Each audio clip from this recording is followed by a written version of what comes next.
Welcome back to Football Frenzy. We move to the college level as tomorrow will be another edition of the Backyard Brawl with the West Virginia Mountaineers hosting Pitt. Yeah, there's always so much emotion that goes into this game, and it's a long history between the two schools. I have more on this epic rivalry clash taking place in Morgantown. The Backyard Brawl, one of college football's most intense rivalries. This is the game every Mountaineer and Panther fan has circled on the schedule as soon as it's released. Who better to lead WVU into this game than the West Virginia native, former walk-on player, now turned head coach in his second stint with the team. I think it's one of the greatest rivalry in sports, you know, in all of our sports against Pitt. Even obviously the location between the two are close.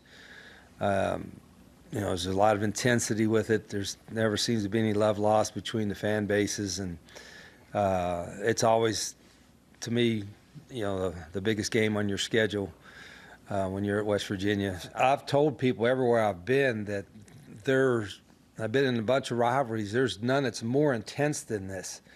The Mountaineers have won the last 3 home games against Pitt. If they want to make that a fourth, they'll have to neutralize Pitt's standout starting quarterback, Eli Holstein.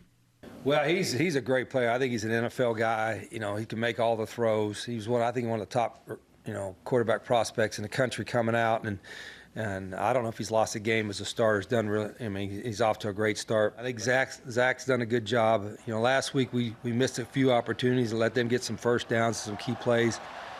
This week we can't let that happen.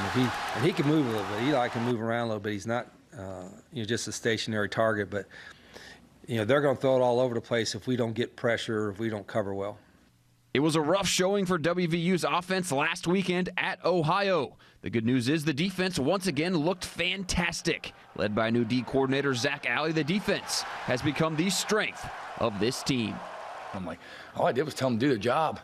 Like, that's all we need. Like, just do your job. You know, like, everybody tries to do too much when they feel like they got to press, got to, you know, do more than what's just required of them. And so if we do that, we have a really good shot. Obviously, in the second half, there was a lot more of that. And, you know, we were able to hold them. They got in some advantageous field positions a couple times, which let them go for it. But, you know, I think about every drive either ended on a turnover or turnover on downs the second half of the game. And so in critical moments at the end, you know, I felt like we stood up and played like we should have the entire game. Kickoff at Milan Puskar Stadium is set for 3:30 p.m. All right, from Morgantown, Griffin Albright, WTAP Sports, this is home. Well, I can't wait for that one tomorrow. You know, rivalry games are always exciting every single year. I know last year when Pitt played, that was a crazy finish. So this year, I mean, Pitt right now, they're going as the heavy favorites. I mean, what do you think, Griffin? How do you think the game is going to go tomorrow? Yeah, I mean, obviously anything can happen in rivalry games. You know how much the fans get into this. Everyone has this game circled. There have been a ton of great battles over the years.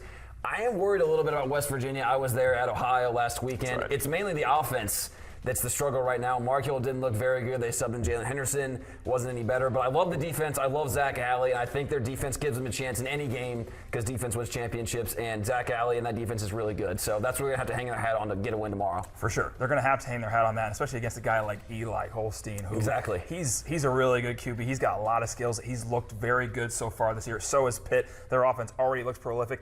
The quality of schedule obviously is not something to write home about, but you know, you can tell the potential of that team, and I think, you know, WVU's got a tough task ahead of them, but they're playing at home, and we always talk about rivalries. You throw records out the window. So we had a wild one last year. We'll see what happens this year. We'll see. Yeah, we'll see. Coming up next on Football Frenzy, we've got your play of the night. But first, here's a look at some of the games you can expect to see this weekend on the gridiron and next Friday at the high school level.